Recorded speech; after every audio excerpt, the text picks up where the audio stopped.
The lake house was supposed to be my idea of a perfect weekend. I'd rented it 3 months in advance, a cedar and glass retreat on Lake Tahoe with a wraparound deck, a private dock, and enough bedrooms for 5 women who'd called themselves best friends for the better part of a decade. My husband Marcus had kissed me goodbye at the airport Friday morning and said, "Have fun. You deserve it." I almost called him from the car. Almost. I didn't sleep well the first night. The bedroom walls at the lake house were thinner than they looked, all beautiful cedar planks with zero insulation between them, which I would have caught if I'd visited in person before booking. I was lying there around midnight, listening to the water, when I heard Diane's voice from the room next door. Good, clear, unmistakable. I'd known Diane for 15 years. We'd met at a graduate school orientation. Both of us crammed into the same elevator with too many boxes, and she'd made me laugh within 40 seconds of knowing her. She'd been a bridesmaid at my wedding 8 years ago. She was godmother to my dog, which is not a real thing, but she'd insisted on it. I trusted her the way you trust the floor under your feet. She has no idea, Diane said. A pause. Then, Priya, you're sure? She's completely oblivious. You know, Claire, she assumes everyone's happy for her. It's almost too easy. I went still. The kind of still where you stop breathing because you're afraid even that will give you away. I still don't love this. That was Becca. Quieter, more cautious. She's our friend. She won't be once Marcus figures out what he's missing. I've been patient for 2 years, Becca. 2 years of watching him look at her, like she hung the moon when she doesn't even appreciate him. 2 years. I pressed my hand to my mouth. What exactly are we doing this weekend? That was Jade, the fourth. Nothing dramatic, Diane said, and I could hear the smile in it. The same smile she'd given me at my bachelorette party when she'd organized the entire night. We plant seeds. Claire's been stressed about her business, we all know that. We remind Marcus of it. Every time we're on the phone with him this weekend, we mention how distracted she seemed lately. How distant. Priya, you still have that screenshot from her messages. It's out of context. Everything's out of context if you frame it right. The point is Marcus sees it and wonders. That's all we need. Just a crack. I'll take it from there. And if he asks her about it, then she'll panic, defend herself, and it'll look worse. Trust me. Men don't like feeling like they have to ask. I lay in the dark for a long time after they went quiet. The water outside made soft sounds against the dock. I thought about the drive up here, how Diane had insisted on riding with me, just the two of us for 4 hours, asking me questions about Marcus and our marriage the whole way, sympathetic and warm, refilling my coffee at every rest stop. I thought about the last year and a half, Diane, dropping by our house more often, always with some reason, always so easy and laughing around Marcus, always finding small ways to mention what a good man he was, almost like reminders. Look at what you have. Look at what you might lose. I picked up my phone. 12:47 a.m. I texted Marcus. Can't sleep. Call me. He called in 40 seconds. Hey, you okay? I walked into the bathroom, turned on the fan, and sat on the cold tile floor in the dark. I told him everything I'd heard quietly, in one long exhale, and waited for him to react. He was silent for a long moment. How long have you been awake? About an hour. Okay. Another pause. Okay. So, here's what we're not going to do. We're not going to let them ruin your weekend. Marcus, listen to me. You planned this trip for months. You love that lake. And if you come home early or act strange, Diane will know you heard, and she'll just try something else somewhere else. But if we play this right, he stopped. I could hear him thinking. My husband, the man who'd cried at our wedding and calls his mother every Sunday and once drove 40 minutes to return a library book because he felt guilty about it, was quietly mapping out a counter operation at 1 in the morning. How good are you at acting normal? I'm an interior designer. I've smiled through client meetings where people showed me their Pinterest boards of things I can't stand. I'm excellent at acting normal. He laughed, low and warm. Then stay, and let me make some calls in the morning. I stayed on the bathroom floor for another 20 minutes after we hung up, not because I was falling apart, but because I needed to think clearly before I went back to bed and had to look at the ceiling and feel calm. I thought about Diane's voice. No guilt in it, no hesitation, just strategy. And I realized that was the worst part. Not the plan itself, the ease of it. By 7 in the morning, I was on the deck with coffee, watching fog lift off the water, when Marcus texted, called my sister Nora, called your cousin Renata, called Gwen, all briefed, you're not doing this alone. I smiled into my mug. Diane came out at 7:30, still in her silk pajamas, and sat beside me and said, God, this place is gorgeous, Claire. You always know how to pick them. She squeezed my shoulder. I really do, I said. The thing about a long con, and I understood that morning that what Diane had been running on me was exactly that, is that it depends entirely on the target never examining the machinery. The second you know the trick, you see the wires everywhere. I spent Saturday watching Diane work, and it was almost impressive. The subtle sighs when she mentioned how overwhelmed my design firm had been lately. The pointed question about whether Marcus and I had taken a real vacation recently, asked sweetly in front of everyone. The way she slipped away to make a phone call and came back quieter. Then, casually mentioned she'd just been catching up with Marcus and that he'd seemed a little tired. I texted Marcus immediately. She called you? Yep. Very concerned about how stressed you've been. Very sympathetic. I told her you've been wonderful and that we just booked a trip to Portugal. She did not sound pleased. I nearly choked on my lunch. That afternoon, we went kayaking. And I let Diane take the kayak beside mine, and she paddled along in the sunshine, talking about how important it was to protect the friendships that matter, and how she always had my back, no matter what, and I nodded and agreed, and felt entirely peaceful about meaning none of it. Saturday night, we opened wine on the deck, and Priya brought out a playlist and Becca made her famous guacamole, and it was, genuinely, a beautiful evening, the lake going silver in the last light, the kind of sky that never photographs right. I sat there thinking about how many evenings, just like this one, I'd spent with these women, and trusted them completely. The grief of that was real, even if the anger was louder. Around 10, Jade pulled me aside in the kitchen under the pretense of looking for a bottle opener. Hey, she said quietly, not meeting my eyes. I want you to know, I'm not fully on board with some things this weekend. I need you to know that. I looked at her. She was embarrassed. Not enough to have warned me before the trip, but enough to feel it now. I know, I said simply. She blinked. You. The walls are very thin. Jade. She went pale. I pulled the bottle opener from the drawer directly behind her and walked back out to the deck. Sunday morning was the farewell brunch. My idea. From the beginning I'd arranged for a catering delivery. The proper kind, quiche and fruit, and those little almond pastries that Becca always loved. I'd been up since 6 setting it out on the deck, which the others assumed was very on-brand for me. Very Claire always goes overboard in the best way. At 9 o'clock, Marcus's car came up the drive. Diane saw it from the deck and actually smiled the warm, genuine kind I remembered from when I thought I knew her. Oh, Marcus came to surprise you. That's so. I invited him, I said, for brunch. He came up the steps with his sister Nora and my cousin Renata and my friend Gwen from college, who I'd kept out of this friend group intentionally, because Gwen has no patience for nonsense and I'd been right to save her for exactly this moment. They were carrying mimosa supplies and an extra folding chair, and Nora had made a coffee cake, because Nora is the kind of person who always brings something. Diane's smile stayed on her face, but stopped working. We ate. We talked. Marcus sat beside me, with his hand on the back of my chair the whole time. Easy, warm, entirely himself. Nora and Renata and Gwen folded into the conversation like they'd always been there. Becca went quiet. Priya went quiet. Jade stared at the lake. Diane laughed too loudly at the wrong moments, recalibrating, trying to read what she was walking into. After the plates were cleared, I stood up. I'd been practicing in the bathroom mirror since 6 in the morning. Not the words so much as the tone calm, clear, no, performed anger. Because anger would make it about feelings, and this wasn't about feelings anymore.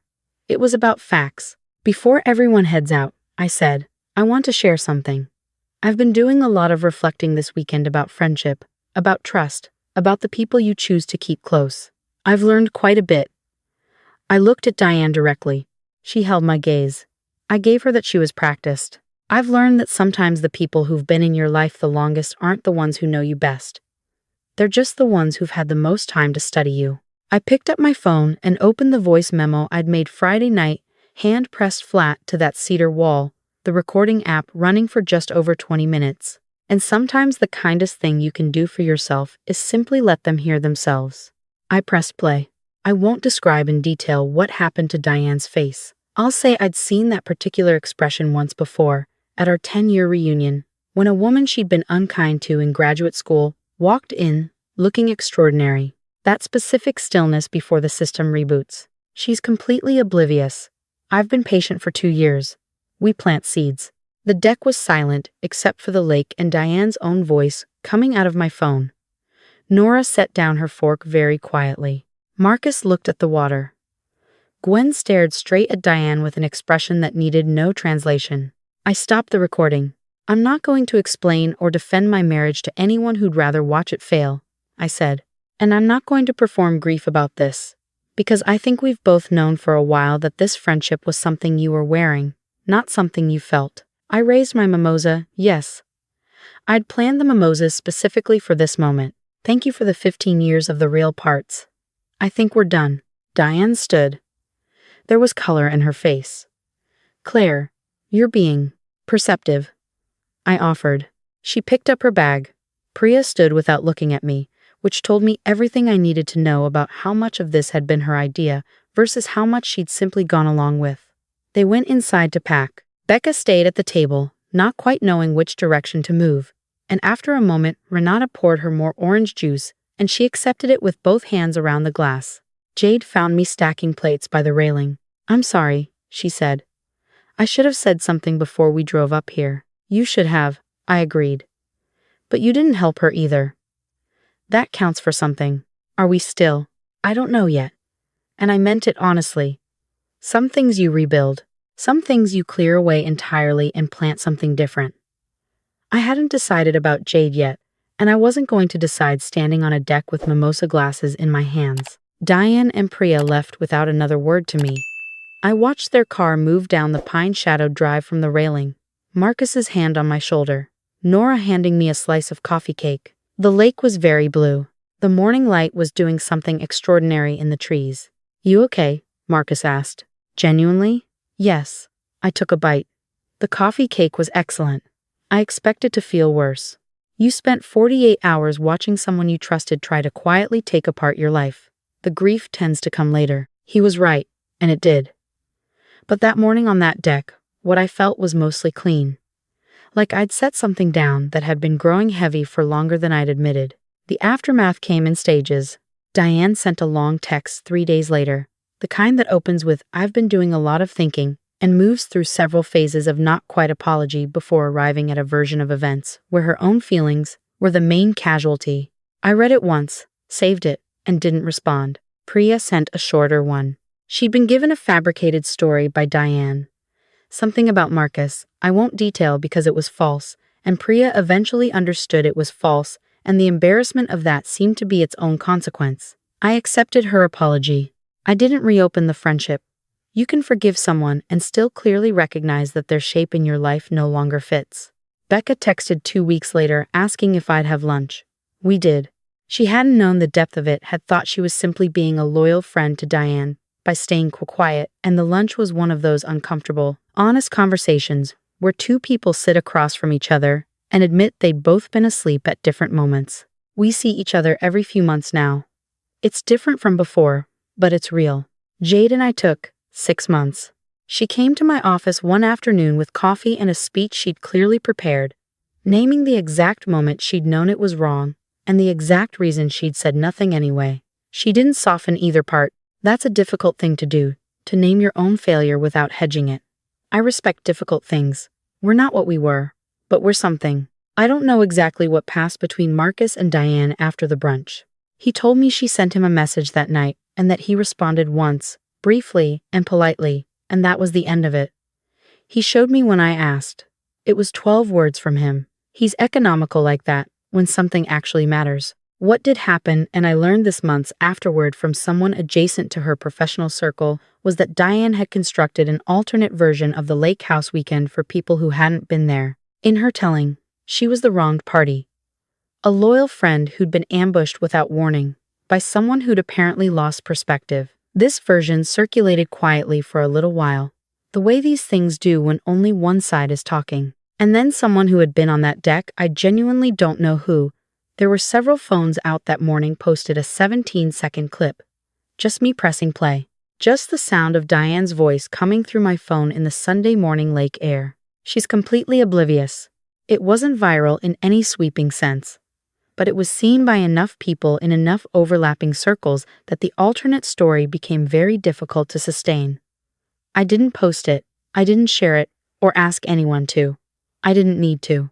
The truth has a way of finding circulation when more than one person holds it, and that deck had 6 witnesses, none of whom owed Diane a gentler version. 2 years later, Marcus and I went to Portugal. We rented a small house in the Douro Valley for 10 days with a rental car and a bad paper map, and no fixed plans beyond find good wine and come home happy. On the last evening, we sat on a small terrace above the river, and I thought about the lake house, about lying on that cold bathroom tile at 1 in the morning, about almost pulling my bag from that cedar bedroom and driving home in the dark because the hurt of it felt like too much to be inside. I'm glad I stayed. Not because the moment on the deck was satisfying, though I won't pretend that pressing play and watching 15 years of careful performance come undone in 30 seconds didn't feel like putting something down I'd been carrying too long, but because staying meant I did it on my own terms, in my own time, without panic. I got to look at what Diane actually was and make a clear decision about it, rather than running from the feeling of it. And I got to replace what I lost. Not paper over the gap, not pretend the gap wasn't real, but genuinely replace it with Nora, who texts me at odd hours about houseplants and renovation shows. With Renata, who visits twice a year and stays too long, and I never want her to leave. With Gwen, who was right there when I needed her without needing to be briefed, because she already knew me. Gwen came on the Portugal trip. She and her husband rented a house 10 minutes from ours, and we had dinner together 4 of the 10 nights. And it was easy in the way only real friendship is easy. No maintenance required, no management, just 2 people who know each other well enough to sit in comfortable silence while the river goes dark below them. Marcus raised his glass on that last terrace evening and said, "To the lake house." "To thin walls," I said. He laughed. "The one that takes a second to arrive, the one I heard through a phone at 12:47 inches the morning, sitting on cold tile, when I needed it more than I'd realized." The thing about people like Diane, and I've had real time to sit with this, is that they mistake observation for intimacy. She'd watched me for 15 years, and believed she knew me, that I was oblivious, that I was complacent, that I wouldn't look too closely at things that made me comfortable. She'd built an entire strategy on that foundation. What she never accounted for was that I'd been watching too. Less strategically, maybe, but I'd been present for all of it, every version of her. Every story she told about people who'd wronged her. Every relationship that ended with her as the only innocent party in it. I'd given her the benefit of the doubt, the way you do with old friends, translating the worst case reading into something more generous each time. But the information was always there. The walls were always thin. I'd simply been choosing, for years, not to hear it clearly. I hear better now. We have a small rule in our house since that weekend. If something feels off, we say it out loud, to each other, that night. Not the next day, when it's more convenient. Not when we found a better way to phrase it. That night, we've had some strange, half-awake midnight conversations because of it. And every single one of them has been worth whatever sleep we traded. Nora asked me once what I'd do differently if I could. We were assembling a piece of furniture, and she asked it the way she asks things directly. No softening, like it's simply a question worth having. I thought about it for a while. I'd have listened to the feeling sooner, I said. Not the evidence, the feeling. There was something, for at least a year, that felt faintly wrong whenever Diane mentioned Marcus. I interpreted it charitably every time. Gave it a better story. I think I already knew on some level. "Why didn't you look?" "Because I didn't want to lose 15 years. She nodded, fitting a dowel into place with more precision than the instructions called for. "Do you feel like you lost them?" "I feel like I found out what they were made of." I handed her the mallet. Some of it was real. The early part, probably the elevator, the moving boxes, the first few years. Maybe more of it than I'm willing to credit right now. But the last several years were built on things that couldn't hold weight, and when those go, the rest can't stand either. Nora drove the dowel flush on the first try. Better to know. Better to know. That's the part no one warns you about when it comes to betrayal. Not the dramatic version, not the recording on the deck part. The quiet part that comes after. Going back through your own memory and recalibrating. Figuring out which pieces were true and which were just scaffolding. That takes longer than the weekend. Longer than the apologies and the blocked contacts and the very measured responses to long, carefully written texts. But there's something on the other side of it. Clarity. And clarity, I've decided, is worth the cost of thin walls. I still have photos of the lake house rental saved in my phone. Cedar and glass. Wraparound deck. Private dock. 5 stars. Excellent amenities. The owner messaged me last spring asking if I wanted to rebook for the same weekend in July. I booked 2 weeks instead. Marcus and Nora and Renata and Gwen and her husband and 4 other people who'd earned the invitation. 10 people, 2 kayaks, 1 fire pit, and I checked the floor plan carefully for insulation between the bedrooms this time. It rained the first 2 days and we played board games and made too much food, and Renata started a fire that smoked a little too much, and we laughed about it for an hour straight. On the 3rd morning, the sky cleared, and we were all out on the dock before 7. Coffee in hand. The lake so still you could see the full reflection of the mountains in it. Marcus found me at the end of the dock, away from the noise of everyone settling in. Same lake, he said. Different company, I said. He put his arm around me.